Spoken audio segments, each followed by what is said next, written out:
2024년 9월 30일 월요일 성 예로니모 사제학자 기념일 제1독서 욥기의 말씀입니다. 하루는 하느님의 아들들이 모여와 주님 앞에 섰다. 사탄도 그들과 함께 왔다.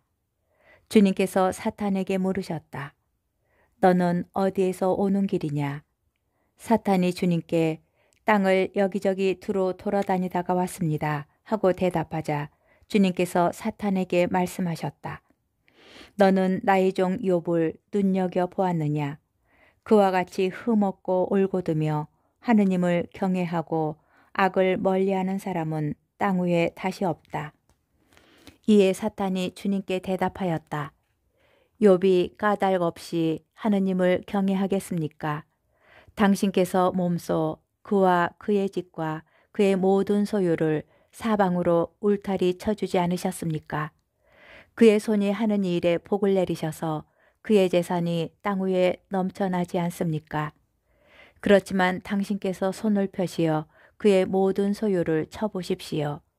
그는 틀림없이 당신을 눈앞에서 저주할 것입니다. 그러자 주님께서 사탄에게 이르셨다. 좋다. 그의 모든 소유를 내 손에 넘긴다. 다만 그에게는 손을 대지 마라. 이에 사탄은 주님 앞에서 물러갔다. 하루는 욥의 아들, 딸들이 맏형집에서 먹고 마시고 있었다. 그런데 심부름꾼 하나가 욥에게 와서 아뢰었다. 소들은 밭을 갈고 암나기들은 그 부근에서 풀을 뜯고 있었습니다. 그런데 스바인들이 들이닥쳐 그것들을 약탈하고 머슴들을 칼로 쳐 죽였습니다.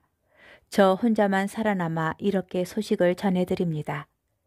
그가 말을 채 마치기도 전에 다른 이가 와서 아뢰었다. 하느님의 불이 하늘에서 떨어져 양떼와 머슴들을 불살라 버렸습니다. 저 혼자만 살아남아 이렇게 소식을 전해드립니다. 그가 말을 채 마치기도 전에 또 다른 이가 와서 아뢰었다. 칼디아인들이 새 무리를 지어 낙타들을 덮쳐 약탈하고 머슴들을 칼로 쳐 죽였습니다. 저 혼자만 살아남아 이렇게 소식을 전해드립니다. 그가 말을 채 마치기도 전에 또 다른 이가 와서 아뢰었다. 나리의 아드님들과 따님들이 큰아드님 댁에서 먹고 마시고 있었습니다. 그런데 사막 건너편에서 큰 바람이 불어와 그 집 내 모서리를 치자 자제분들 위로 집이 무너져 내려 모두 죽었습니다. 저 혼자만 살아남아 이렇게 소식을 전해드립니다. 그러자 욥이 일어나 겉옷을 찢고 머리를 깎았다. 그리고 땅에 엎드려 말하였다. 알몸으로 어머니 배에서 나온 이 몸, 알몸으로 그리 돌아가리라. 주님께서 주셨다가 주님께서 가져가시니 주님의 이름은 찬미 받으소서. 이 모든 일을 당하고도 욥은 죄를 짓지 않고 하느님께 부당한 행동을 하지 않았다. 주님의 말씀입니다. 복음, 루카복음 9장 46절에서 50절의 말씀입니다. 그때의 제자들 가운데 누가 가장 큰 사람이냐 하는 문제로 그들 사이에 논쟁이 일어났다. 예수님께서는 그들 마음속의 생각을 아시고 어린이 하나를 데려다가 곁에 세우신 다음 그들에게 이르셨다.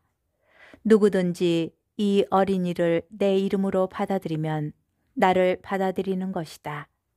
그리고 나를 받아들이는 사람은 나를 보내신 분을 받아들이는 것이다. 너희 가운데에서 가장 작은 사람이야말로 가장 큰 사람이다. 요한이 예수님께 말하였다. 스승님, 어떤 사람이 스승님의 이름으로 마귀를 쫓아내는 것을 저희가 보았습니다. 그런데 그가 저희와 함께 스승님을 따르는 사람이 아니므로 저희는 그가 그런 일을 못하게 막아보려고 하였습니다. 그러자 예수님께서 그에게 이르셨다. 막지 마라.